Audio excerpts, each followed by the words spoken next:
All right, everyone, welcome. We're going to start just a minute or two. We're just letting in people. There's lots of people showing up. Woohoo! So we're just, all right. I got the first big batch in, so I think we can go ahead and get started, Liz, and let other people come join as they get here.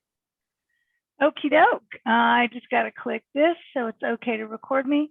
So hi, my name is Liz Francis. I'm so excited to see everybody that's here tonight. I see people that are members of the cooperative and people that aren't but are interested in finding out. So I'm just so excited. Everyone wants to say hi. I have a quick introduction to some of the board members. And myself, Tammy Quick, raise your hand. Joy Brown, there you go. And Tracy Wilson. And I'm Liz Francis. So next we're going to have Joy go over the agenda. And let's see how we're doing on our Facebook, on our slides, Miss Jacqueline. We're past this one. Here we are. So Joy, can you go over the agenda? We have so much we want to get done. So Joy's going to talk about it, and we'll go from there. Take it away, Joy. Great. Thanks, Liz. Tonight, we will be discussing a few things about the community market. What exactly is the community market? Some of you may not or have heard, or just is brand new to you. So what is a community market? We also want to talk about what we have done so far, the progress that we have made, and where we are now. Also, what could we be? What's coming up? What we've got to do in order to open a community market? And how do we do it? So to start us off, one of our board members, Tracy Wilson, will now discuss what the community market is. Hi, everyone. I'm Tracy. It is nice to virtually meet you all. So what the heck is a food co-op? You can see from our slides, a food co-op looks like a regular grocery store in some ways, in many ways, but in other ways, it's a lot more. With the main difference between a food co-op and a regular grocery store is that we, the owners, the members own the store. So it's not owned by a corporation. So it's basically the business model is different. You will see, like in the case of a startup co-op like ours, we grow the base, we get the community support, we do the feasibility work, we fund it, and then we open it. Right now, the work is on the owners. Once the store opens, it's going to be a professional working model with paid professionals. So, we'll have there will be employees that run the store. There are hundreds of co-ops around the country, and another 100 communities like ours that are working to open co-ops across the country. And if you take a look at this map, you're going to see a whole lot in North Carolina. So we are not the only ones. Even here in North Carolina, I believe I just learned that we are the second most startup co-ops in the country. So that is exciting news because co-ops are awesome. I've been involved in co-ops in the past and I love them. And so now Tammy is going to take over and talk about the progress that the community market has made. Okay, thank you, Tracy. So when we first started the co-op, we researched the co-op model and we found Food Cooperative Initiative, FCI. It's a national nonprofit that has helped over 150 communities open their own food co-op stores over the last 10 years. So the community market, our food co-op, has been organized on the FCI model, which is a tried and true model for starting a food co-op. It consists of 3 different phases. Phase 1 is organizing, and we've done that phase. Phase 2 consists of feasibility, but it's broken into 2 parts. 2A is feasibility and 2B is planning. And then phase 3 is implementation, the actual brick and mortar part, putting all those pieces together. So our co-op is about to launch into 2B, the planning phase. So that means we've completed the foundational organizing. We've garnered 542 member owners. We have a business plan. We've completed 2 market feasibility studies, and not all food co-ops get this far. So this is a good sign of the feasibility of opening our food co-op. It will be a serious multi-million-dollar business. It'll take multiple millions of dollars to open, but it will generate multiple millions in revenue for our community in just the, in each year once it's open. That's why phase 2A is all about feasibility. And we'll come back to that in a minute because that's an important part of the meeting tonight. But first, we're going to talk about our food co-op and what it could be. And Liz is going to dive into that. All right. So what will our food co-op look like? And like Tracy said, in many ways, it'll look like a regular grocery store, but it's really so different, so very different.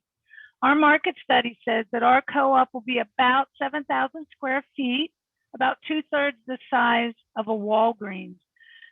It'll be an easy, friendly size to shop, but still will be a full service grocery, carrying a full line of products like produce, cheese and dairy, staples, dry goods, beer and wine, bulk products, and my personal favorite, from scratch, deli and grab and go offerings. So I never have to cook. So I always have good food. Every community chooses the values that their home food co-op will have, what their co-op will focus on and to accomplish. In our recent survey, there were 3 core values that came up repeatedly, both from current owners of the community market co-op and those who were interested about the co-op. The number 1 value across the board was supporting local food and farms. We as a community want everyday access to local food, and we want to support our local growers and producers. Food co-ops carry on average triple the number of local food products compared to chains. Food co-ops highlight these products throughout the store with local farmer profiles on the walls, local food tasting events, and local food products boldly displayed on the shelves so you know where to find them. The community market would increase local farmer and producer revenue by over $500,000 in its first year of operation, as well as give new farmers and producers a ready partner willing to give them the education and opportunity needed to sell their products at the market. We look forward to when the people that come up to the door with produce are our farmers, right? We know these guys, Ogburns and Porters and all these people. That's what we're hoping to. And then we'll be able to have $500,000 additional dollars going back to those local farmers through the economic impact of the cooperative. Our second shared value is building a local focused community. Food co-ops create a special sense of place in their communities. And if you've ever been part of one, you understand what I'm talking about. They partner over and over with local businesses and nonprofits, and the partnering really makes the town feel like a place where we all want to be, really unique. So co-ops have partnered with breweries and coffee roasters for exclusive products, a real benefit to both. We've already done that. We partnered with Fainting Goat for our own brew at one of our annual meetings. All of this partnering creates synergy and benefits for local business and organizations, as well as those of us that are part of the co-op. So our third shared view is making the great food of our market accessible to everyone. We know great food, local food, will never be as cheap as the house brand at Walmart, but food co-ops believe everyone deserves the access for good, healthy, delicious local food. To meet that value, food co-ops create a variety of financial access with a variety of different programs like Food for All and SNAP programs and anything they can do to ensure that everyone has access to the wonderful products that are at the co-op. Supporting local farmers and producers, a more richly local focused community, and making great food accessible to all. That's what our co-op is and will be rooted in. This is where we'll focus the community market co-op and measure how it does good for our community. To accomplish that, we have come together, all of us, to get our store open. We have startup food co-op expert Jacqueline Hanna of FCI, the Food Cooperative Initiative here, to talk more about what has to be done if we want to make a store rooted in these values a reality in our community. Excellent. Thank you so much, Liz. I'm excited to be here and get a chance to talk to you all. I'm a talker. I'm going to keep this as short as I can. I'm from Food Co-op Initiative. We are a national nonprofit organization that have helped, as was mentioned earlier by Tammy, over 150 startup food co-ops open across the nation over the last decade. And there are now almost 400 food co-ops across the country. And 150 of those have opened just in the last 10 years through the kind of process that you guys are going through right now. So this is actually the yellow and green dots are stores that are open, and the purple dots are your compatriots across the country who are working to start and open their own food co-ops. So this is not some isolated idea that someone in your community kind of thought up and has never been tested before. We're actually have been doing this for quite a long time now. Actually, we've been doing it for 15 years, Food Co-op Initiative alone, working with established co-ops, working with startup co-ops, figuring out what works, best practices and models, and helping people get these things open. And for just a second, my name is Jacqueline Hanna. My background as the assistant director at Food Co-op Initiative is that I was one of those little green dots in the middle of Illinois. I was the general manager of Common Ground Food Co-op. If you want to be specific, the one right above the purple dot in the middle of the state. And it's in Urbana, Illinois. It's a college town, Champaign-Urbana, and I ran that co-op for 9 years. We were the fastest growing food co-op in the nation during that time.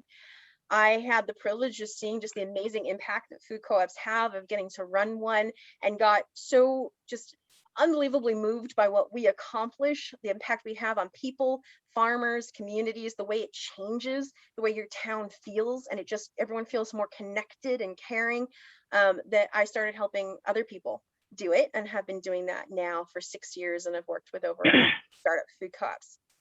So that's just a second about me. This was shown to you earlier. This is the model. From all of those years of experience, 15 years of doing this work, we have developed a model, and this has been developed from watching what startups have done, what has worked, what hasn't worked, and really the model was put together about after 5 years of doing this work and building on it ever since, and constantly refining it, working with dozens and dozens of communities like yours across the country. And so this is sometimes called the 4 and 3 model. There are the 4 cornerstones: vision, talent, capital, systems. We're not going to talk about those tonight. We're going to talk about the stages, which are the stages of work you go through to open a store. Now, you guys, your board has already done an incredible amount of work. I don't expect you to read this. I'm sharing it because I want to say stage 1 is done. You as owners, if you've been involved for a while, and your board have already done all of the organizing work of stage 1. Everything on this list and more, have gotten it accomplished, gotten it out of the way. Work is already behind you. I'm not even through this list either, but I wanted you to see there's so many pieces you guys have already accomplished. You've gotten through almost everything on this 2A list. And again, this is just to give you a perspective on how much there is to do and how much you've already accomplished as a community on the path to opening your startup food co-op. Now, you are, as Tammy pointed out earlier, at the very end of stage 2A. Now, we pretend there's only 3 stages of organizing, 1, 2, and 3. We figured out about 6 years ago, there's actually 4, but nobody wants to start over. So there's a 2A and a 2B. So you guys are really right dead center in the process. You're ready to wrap up stage 2A. Now, the good news is, if you get past stage 2A into 2B, 2B is faster than stage 2A and stage 1, and stage 3 is incredibly fast. That's when we get to actually you finish funding and build the store. You get to get that general manager in there. You get to watch the products go on the shelves. You get to participate in all sorts of meetings if you want to give input on what you want your store to look like. All the fun stuff's happening. You're going to the site to take pictures of yourself in front of your store that's about to open. That's when all the fun stuff happens. That part's really fast. But it's a lot of work. What we do know is your board's already gotten a ton of work done. You as owners have gotten a ton of work done through stage 1 and stage 2A. And some of you I know aren't even owners yet, are just here because you're interested and you're curious. And that makes a lot of sense to me, honestly. Food Co-op Arena seems to me like the perfect kind of community for a food co-op that really centers a lot of these same values. So I'm excited that a lot of people here tonight aren't even owners yet. You're just like, I just heard about this and I want to know more. So I'm not trying to be too technical on y'all, but you really are the only ones, as was being pointed out earlier by Tracy. This is yours.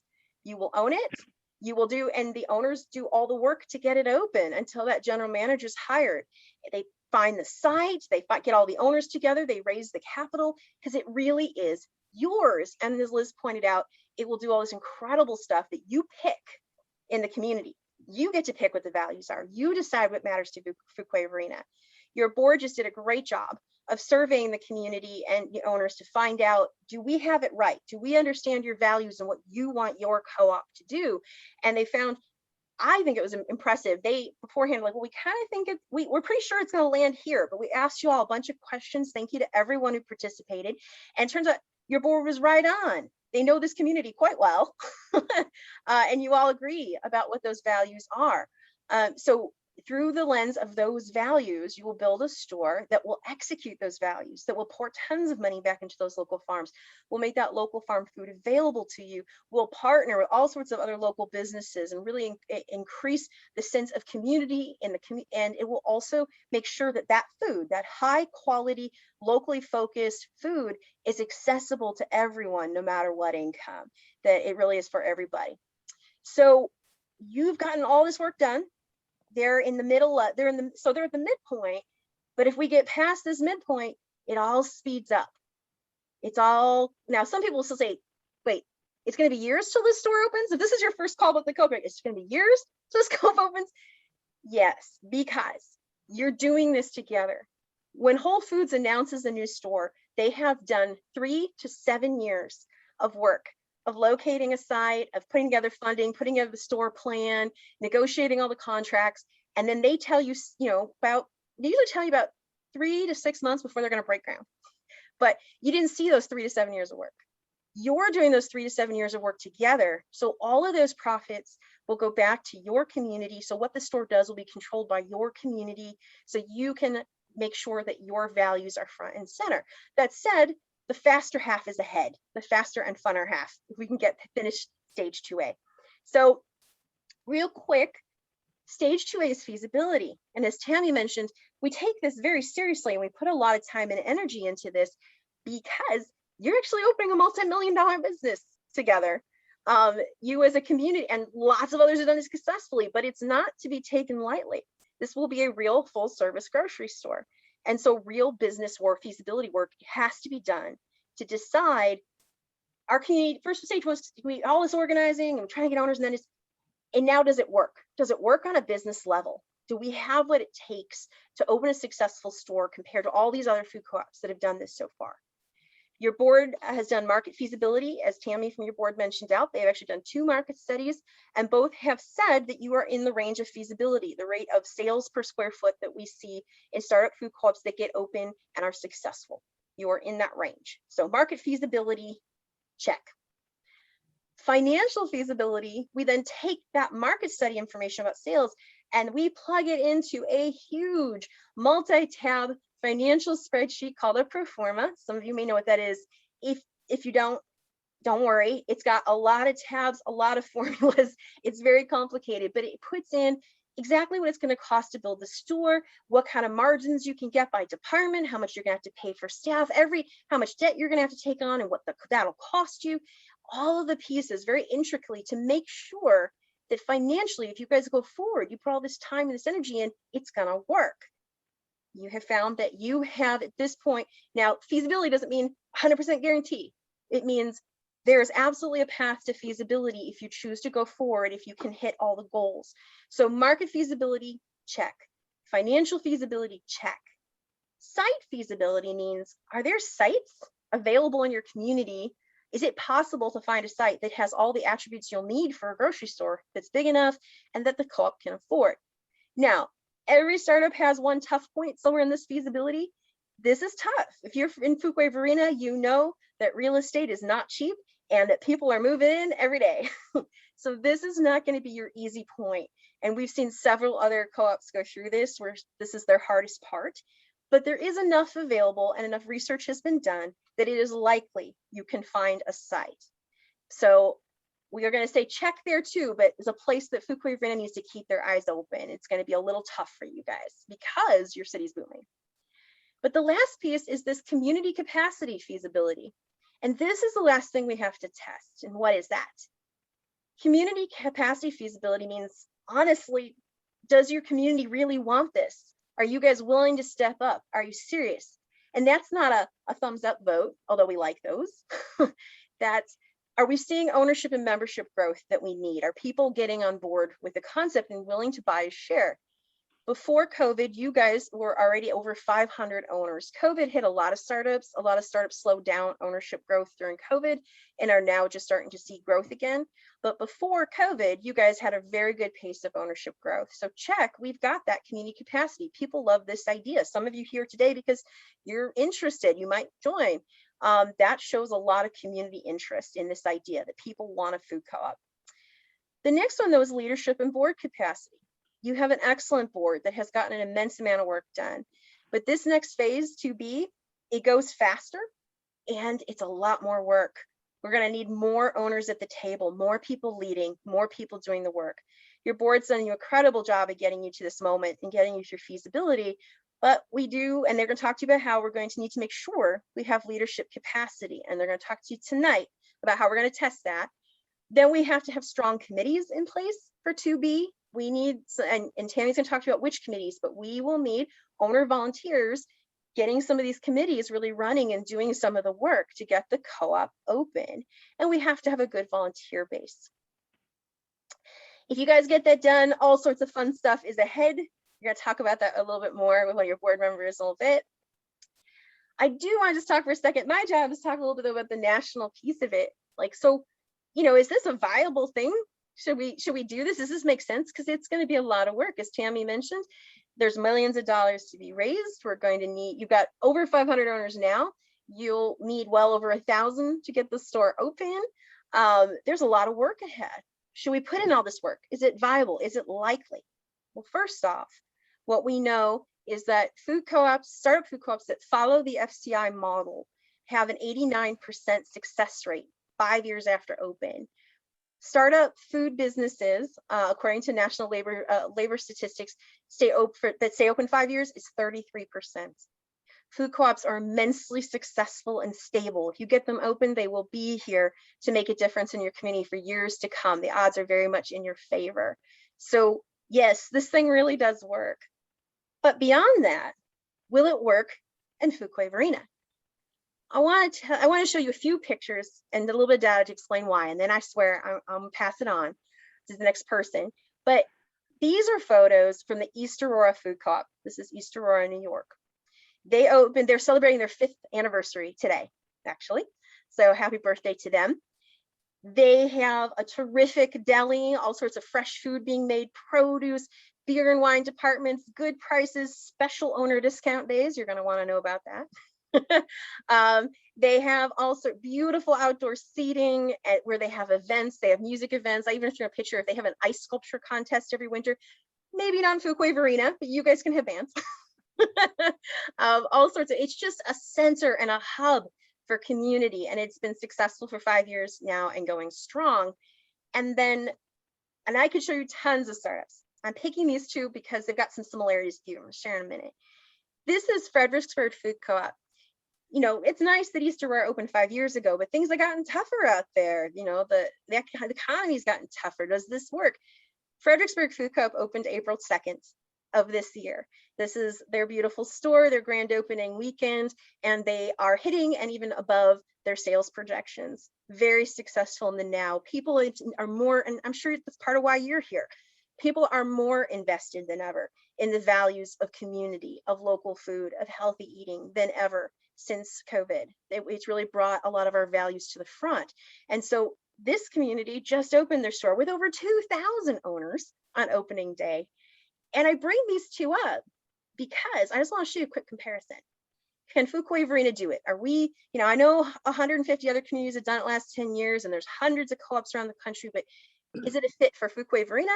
Well, I just wanted to show you, you guys are, you guys are in the shadow, Raleigh, Durham, but Fredericksburg is almost the exact same distance from DC, in Fredericksburg, Virginia, and a little smaller city. But East Aurora is in the kind of in the shadow of Buffalo, New York, larger city, similar population ranges, similar kind of outside the city, but some of the people who live there work in the city, very similar communities in the sense of culture and connection. Net incomes are very similar, which are important, were looked at in your market study. These communities have so much in common with you all in size and capability, in the type of community they are, that, that they're, and even just the relationship to a larger city nearby, and they are wildly successful. Everything about Fuquay Varina says this is a terrific fit, and that communities just like yours have gotten this done. The question is now, do you have the community capacity as a community? Can you step up and say, we absolutely will put in the work to get through these next two phases and open our store? And with that, I'm going to hand it back to your board. So what happens next? This summer, we need to find out if we have that community support and capacity to go the distance and open our store. If we meet that community support level, we can begin working on the next steps of opening our store, which will be finding the perfect site for our future store, growing to 1,000 owners or more, funding our store, including an owner loan campaign, and then the fun part, breaking ground and building our store. But first, we have to reach a feasible level of community support. Liz and Tammy are going to talk about what that looks like and what goals we have to reach this summer to be community capacity feasible. All right, so I go for 100,000 members. Let's go for it, Joy. What do you think? So here's what we're asking you, all of you, what you need to do to prove that our co-op has the community feasibility and can move forward. Number one, the first and most important thing is we need new people to step up to the Community Market Board of Directors. We need fresh board members to come in with new energy to get us over the finish line. A strong foundation has been laid by all of us and more that you're not seeing. But now we need to have new ideas coming in, and we need others to step up and lead the co-op through to the next phase. We're not asking you to commit to running for the board tonight, today or tonight.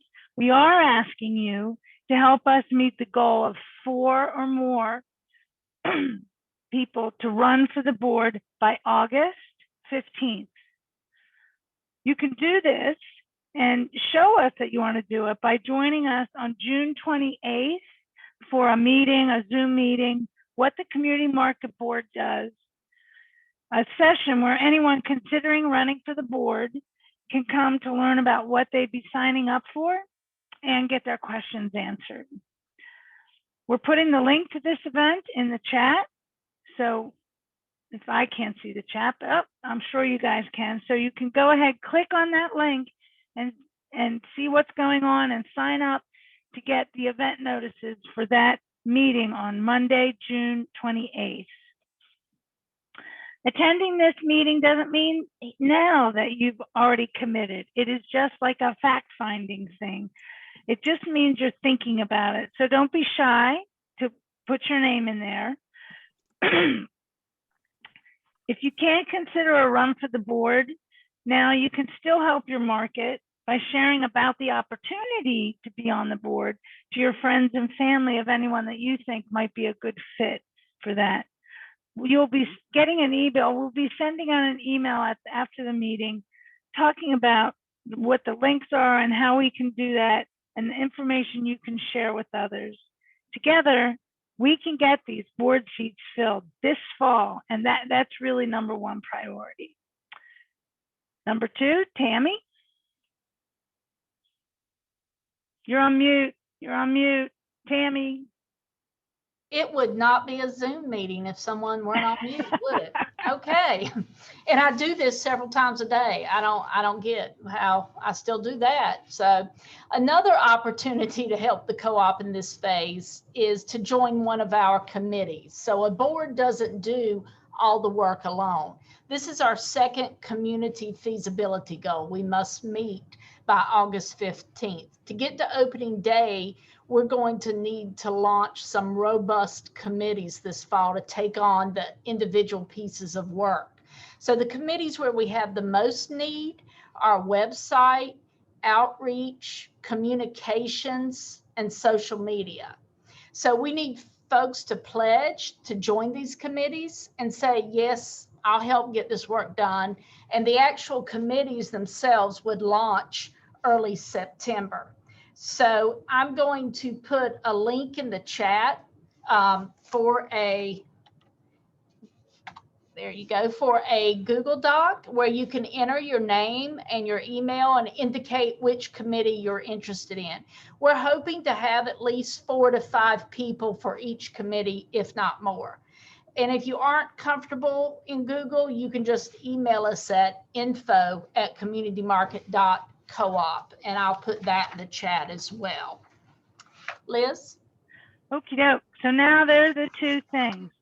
4 people to run for the board and people to sign up to be on our committee to help us continue our journey with the Community Market Co-op.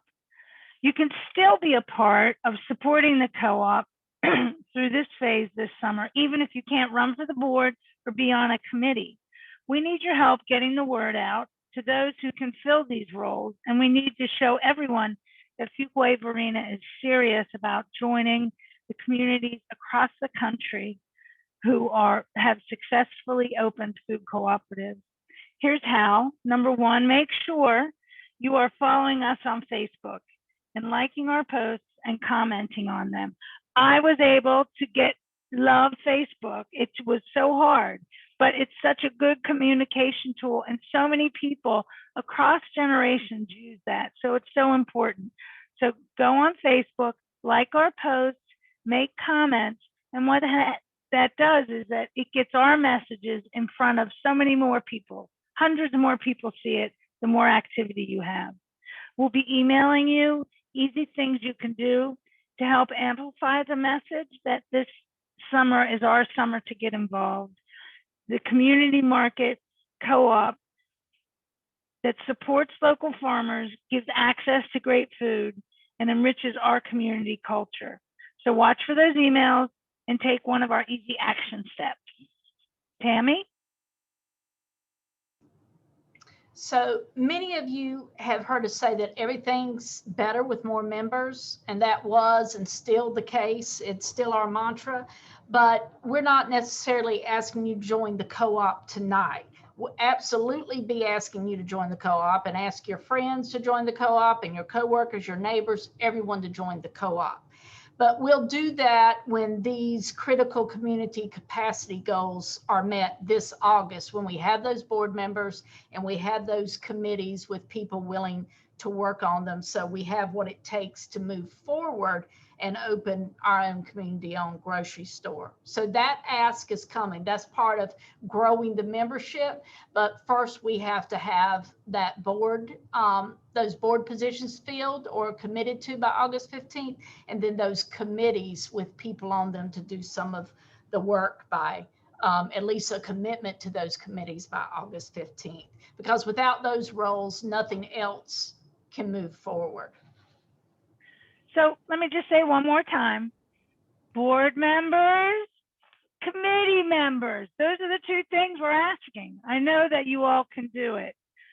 So all of us on the board believe that we can do it together. We believe Fuquay has what it takes. That's why we've been working on this. That's why we're part of this. I'm hoping that our community and all of you believe that also. So Jacqueline has some stuff she's doing. And a survey. You're muted.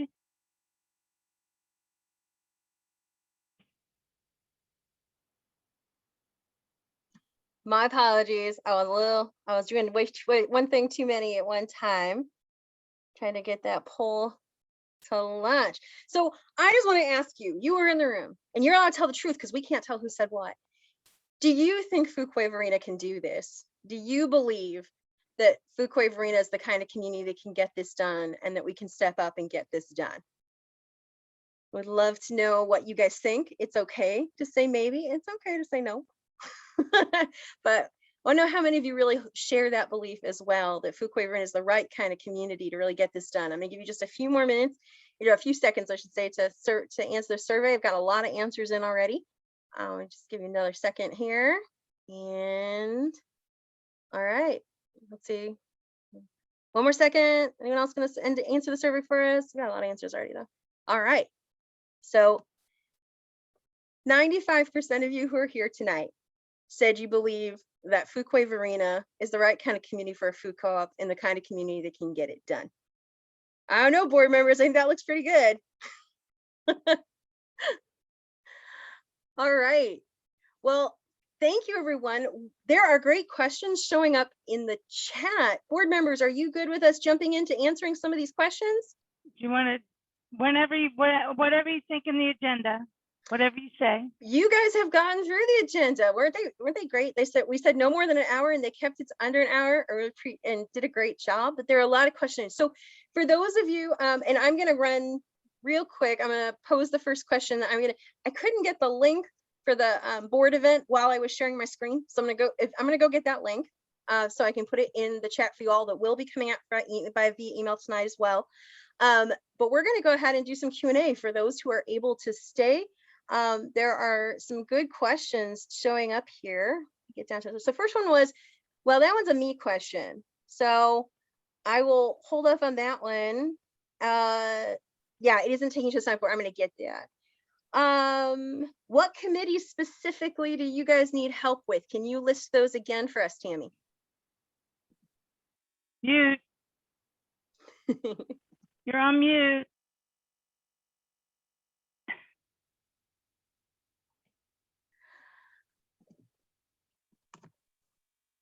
She figured it out.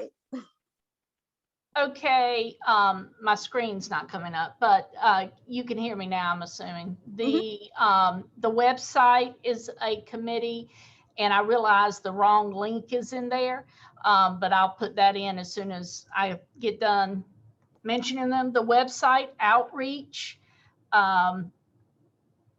social media.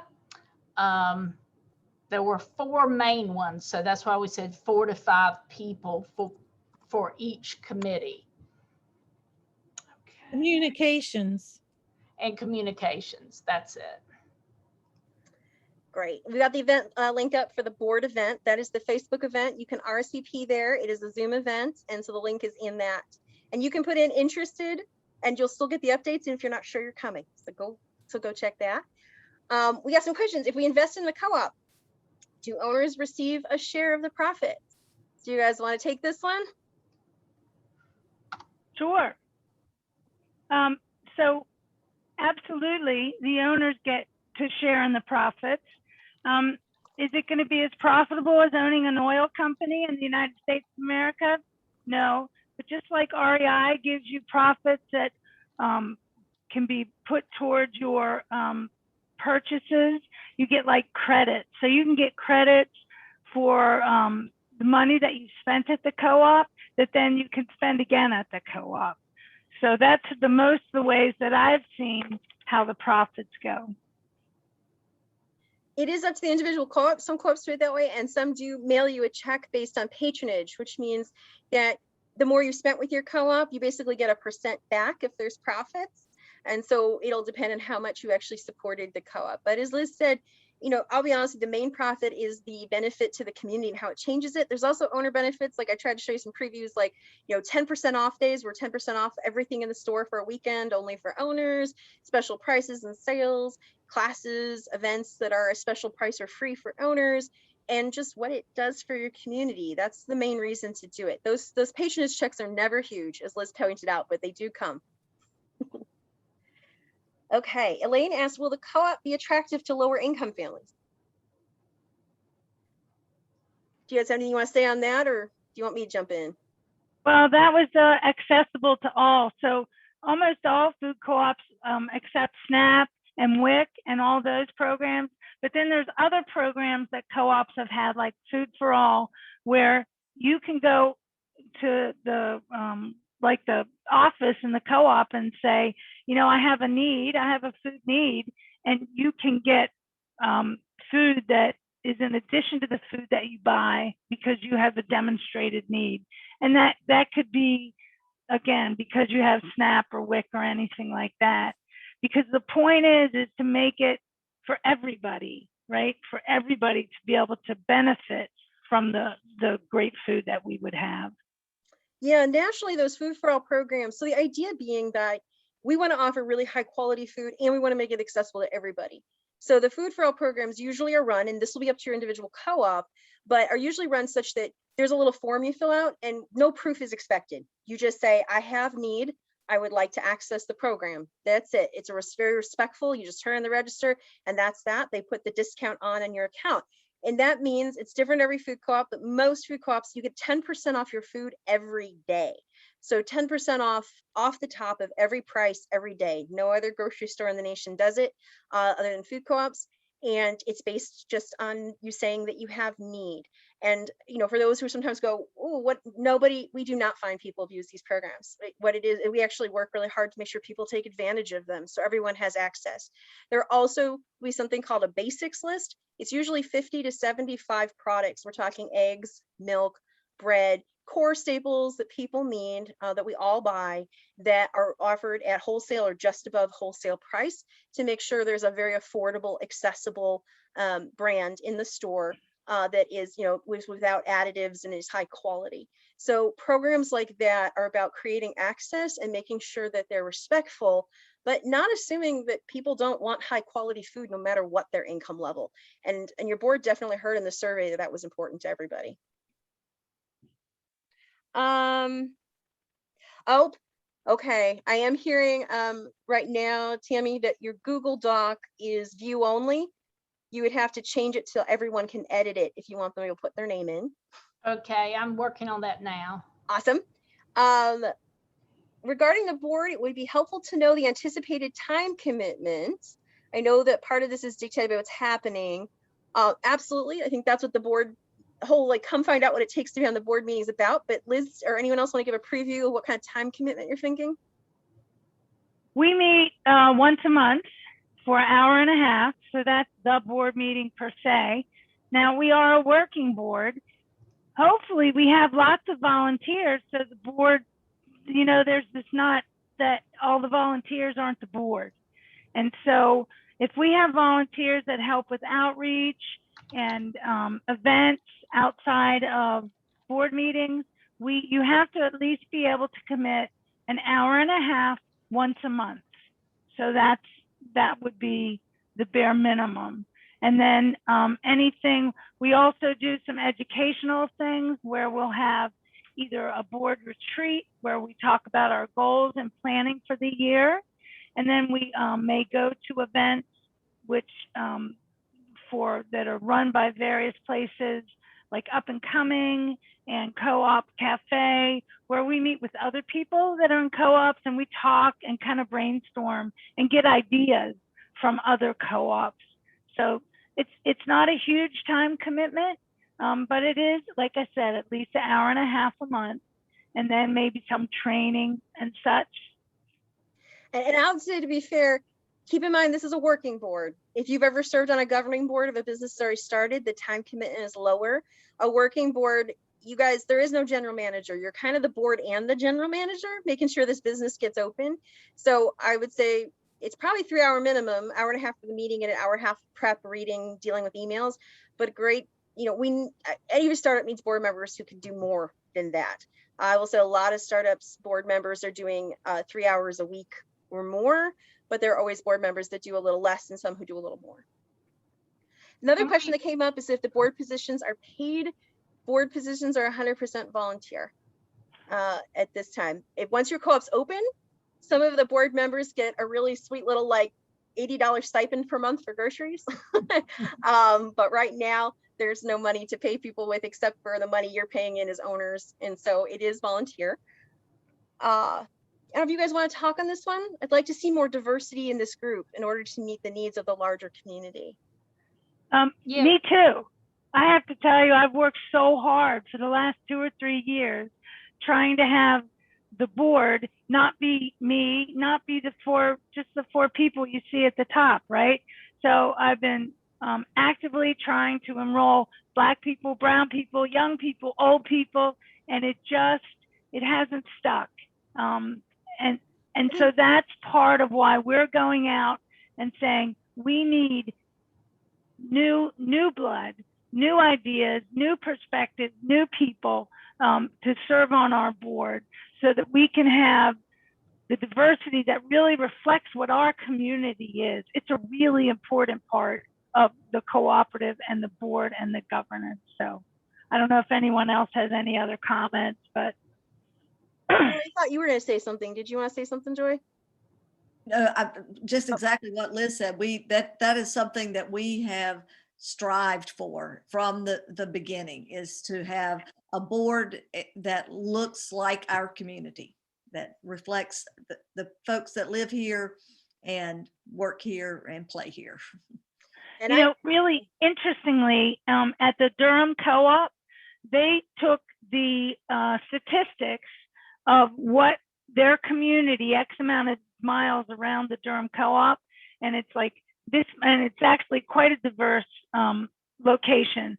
So it's African American, a lot of Indian, a lot of Hispanic, and then white people too.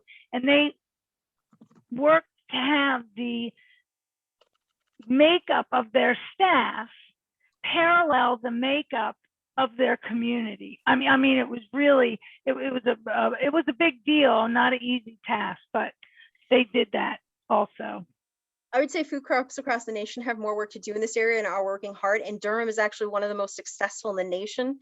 So you have a neighbor and a mentor who is really ready and willing to help if there's some people who want to step up and do this. And I remember hearing the board tell me that part of saying we need community capacity is we're not willing to go forward with, you know, a board that looks like this. We need it to represent more of the community. That when we talk community capacity, it can't just be enough board members.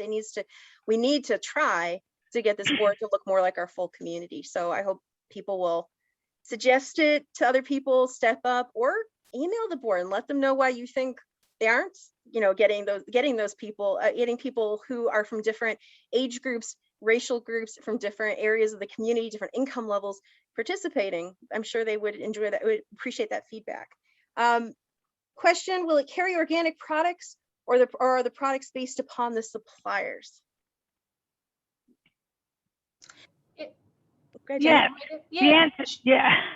So, I mean, yes, it will carry organic and a lot of local, because that's our #1 value. And so everything's dependent really on suppliers, but we will definitely have a selection of organic produce in addition to local, and hopefully if we can get local and organic in the same produce, that would be wonderful. But yeah, local products, organic products, a lot of fair trade products, and then a lot of just staples as well. That's usually what you see. Of course, that is ultimately a general manager decision, but that's driven by the board, the values of the board. So that's how that model works. The general manager makes that decision, but it's driven, you know, he answers to the board, and, you know, his decisions are driven by that. Yeah, I will say, I wanted to put that out there that you guys will have a huge influence. The board sets the tone, but that comes from the owners. And so far what they're hearing is a big focus on local. Likely local will be open to organic or non-organic with a large, a big encouragement to go organic. And we've seen at our co-ops that a lot of farmers actually transition to organic because of the co-op, because you go through 3 transitional years where you can't sell as organic, but you have to farm organic and it's more expensive. And the co-op will actually buy those products and help them transition. So a lot of that will happen, but it probably won't be just organic. Great question. Will the co-op work to cultivate providers from the farming community, or is it just they come to us philosophy? Oh no, we partner big time with them. I mean, when I talk to, I go down to the growers market, and they would love to have someone that could say, yes, I will buy your cabbages. Yes, I will buy your kale. They need to know that they have a market for their produce. So I think it is a reaching out and partnering much more than you would see at a commercial, regular grocery store. And if you guys get past this stage, I want to say that every startup food co-op in the next stage or two needs a committee that actually goes out and gets all the farmer information, what they want to grow, how they want to be contacted, and get that everything we can find out about every possible local product together. So when the GM shows up, they know exactly who to contact and can get to work. So if that's something you're passionate about, let's get into stage 2B and let's start a committee and get that going. But yes, food co-ops not only, we don't just wait for farmers to come to us. We have a growers packet where farmers can come and get a packet that talks all about what we expect, how to set a meeting with us, how we can help them transition to working with the co-op. Most of us present at all sorts of grower meetings. I have been in more meetings with, big ag meetings with farmers who are working on all sorts of other issues. And then I show up and talk about how to sell co-op. That's just part of the co-op culture, is that you go out and you build those relationships. So how do we sign up to be an owner? You got the question anyway, guys. How do they do that, Joy? How do you do that? Our website has the link of how to become an owner, and that should be up and running. So you can check out our communitymarket.coop. So yep. www.communitymarket.coop. Co-op. Mm-hmm. All right. And then there's a question. Actually, I thought it was a great suggestion from Elaine. This is, if you want to diversify the board, come to the town commissioner meetings. There are a group of people there who are interested. I don't know if you guys have done this before. I thought I'd throw that out to you. We have, but not recently, but we have. Right. Right. We've presented to the commissioners, and that was on our agenda for this next year to give an update. We've worked with the town on various sites to see about their take on it, and if the committee that comes together, the water, the power, or the electricity, and the zoning and all that. So we do have a good working relationship with the town, but no, we haven't presented in a while, and we haven't been to a meeting in a while. But of course, there was the pandemic, but it was a while before that. So that was definitely on our agenda, on our planning for the next year. So great. This is Elaine. I wasn't specifically talking about the town commissioners. I was talking about the people, the community that attend the communities. There have been a group of people there the last few months that are interested in the public safety committee and what happened with that. And there's a lot of times we're also out there with Black Lives Matter signs as well. So I think that you might find, I know one couple in particular that would be interested in this. And I'm sure there are lots of other people of all color shades that would be interested in this and perhaps participating. So that was not necessarily the commissioners, but the people in the community who are attending those. And thank you to Elizabeth for giving us the Impact Fuquay name. Liz, as you were saying? I was going to say, Elaine, so another thing you can do is I'm going to be at the growers market in 2 weeks. If you want to stop by and talk to me, but we have literature so that if you are also there, you know, a big part of the co-op is ambassadors and people spreading the word. So if you are there and you have the pieces of paper that will help someone to know this is what's going on, this is what's going on with the board and committees and etc., that would be awesome also. Yeah, that's what I'm going to do for my network of people. Excellent. So the 19th, the Saturday after next, is Juneteenth, and there's a lot of other activities going on that day in celebration of Juneteenth. So excellent. Just Excellent. You know that I won't be able to be there because I have other activities that day. Okay. Real quick, I said Josie says I missed some questions up there, so I'm trying to get them. I'm trying to figure out which ones I missed. If you aren't on the email list, please do email us at info@communitymarket.coop so we can get you on there. Someone did ask, is there a benefit to owning more than one share? And the answer is, in food co-ops, it's one share, one vote. So if you've got a share, you have the same vote as everyone else and the same benefits. If you choose to invest multiple shares, and I don't even know if that's possible at your co-op, some co-ops are structured so you can, there's no additional financial benefit. It's a way of just supporting the co-op. Which questions did I miss, folks? Someone can if someone what's the number one leading cause for a co-op to fail? Okay, I forgot this. So someone asked that, and we actually study that. I have a whole presentation on that. We've been studying it for years. And the number one reason, there are actually 4 top reasons. So I'll say all 4 actually. The 4 top reasons: 1, the site is not adequate. They get impatient to go forward and they can't get the right site. And so they pick a site that's often, they can't be seen very well, doesn't have a loading dock, doesn't have parking, because like, we'll just get open. And that has led to failure again and again and again. This is going to be a professional grocery store. And no matter what you say, how come out, people will not come if it is not a convenient, visible location. You're going to be selling too much food to receive it through the front door. You have to have a loading dock. There has to be parking. You're not going to be taking your shopping cart and your toddler across the street. Won't work. So we have to have the right site. And that is one of the top 4 reasons. Second is actually inadequate communication with the community and support, which is why we're harping on this one, is that we have to know the community is invested, and then we have to do a really good job of communicating and marketing. And it doesn't stop. We have even seen co-ops go past this phase and just not have the capacity and not get out and talk to people in the community, and then people don't show up when it opens. And that marketing, like good grocery store marketing, is actually important once you're ready to open the store, and you have to invest in it. Reason number 3, weak boards.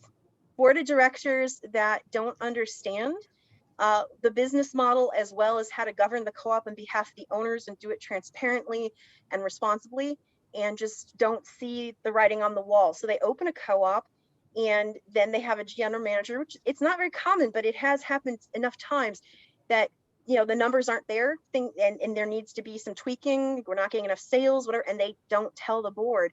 The board doesn't see it, the board doesn't act. So the board really has an important role, even past this phase. They are your stewards, and it's you guys. They are the stewards of the financial health of the co-op and the oversight of the management of the store. And it's not a show up and have an opinion thing. It's an important job that someone has to be kind of trained up.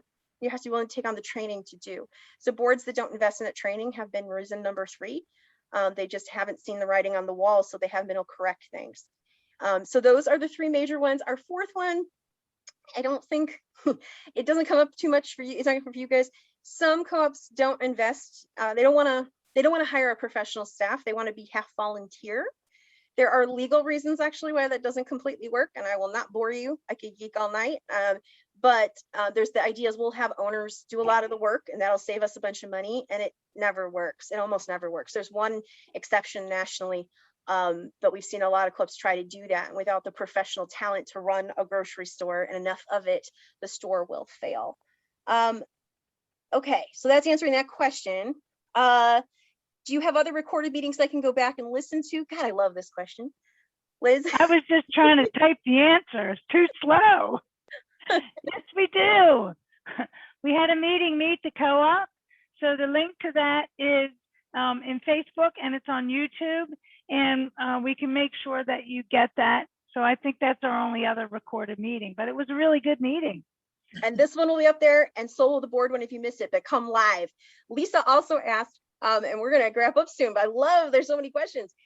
Is the target supplier market only farmers, or can this be extended to local health creatives, baked goods, soap makers, homeopathics? Tammy, can you take this one?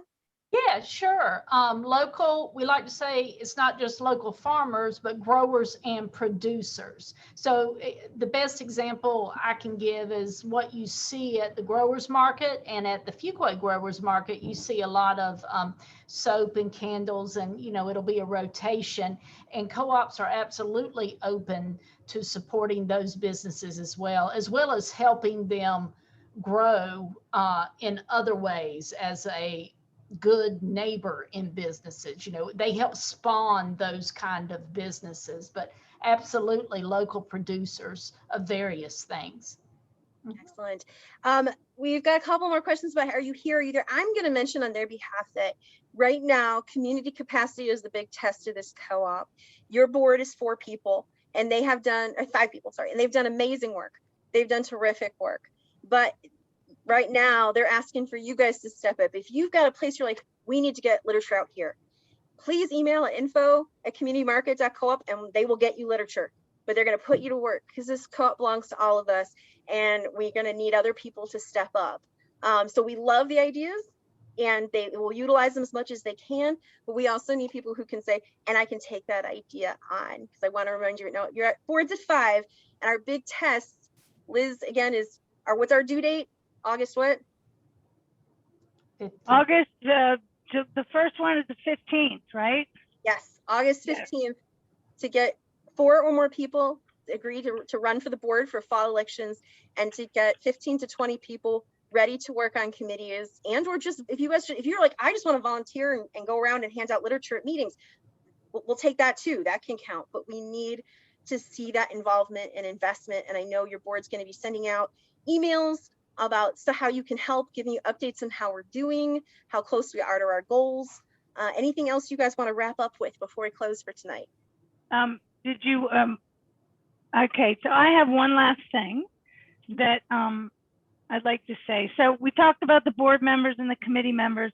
I'm so excited. I can't tell you how excited I am to see all these people here tonight doing this. It just warms my heart, big time. But we have the discussion we know some of you have on your minds. What if we don't meet the goals? What if we don't get 4 board members? What if no one wants to help on the committee? No matter how feasible a co-op is on paper, no matter how good it looks, it will never open without enough people passionate about the co-op and what it can do for their community. If we get to August 15th, nobody wants to run for the board, nobody wants to be on the committee, the board will have to decide whether or not we have to consider dissolving. And it breaks my heart to even think of it. We've worked so very hard for so long. I don't think it'll come to that. I don't want that to be what the legacy is of this board. But we do need to do that evaluation. And on August 15th, we'll do that. We'll communicate to everyone how that goes. We believe in the co-op. And I have a feeling that you all believe in the co-op too. So make sure and come to the meeting to talk about how to be on the board, what it takes, and sign up to be on a committee. Look for emails from us tonight. You can send in the morning. In the morning. In the morning. In the morning. I'm sorry, what? Emails in the morning. Sorry, emails in the morning. I'm over committing. I'm so excited. I won't be able to sleep. I'm over committing. So look for emails in the morning after the meeting for what to do, all the links, all the information. And don't forget that you can email us or Facebook us. We'd love to talk to all of you. Does anybody else have any other comments? Just, No? I would be shocked if you guys don't step up and do this August. Your community is perfect for this. I believe you guys are going to do it. And Crystal believes so much, even though we don't have the answer yet for August 15th to know for sure, she just joined your co-op. Thank you, Crystal. There couldn't be a more beautiful note to end on. So Thank you everyone for coming out. We're gonna wrap this up. info@communitymarket.coop. Look for that email. This board will be in touch. Let's get this done. Good night, everyone. Thank you.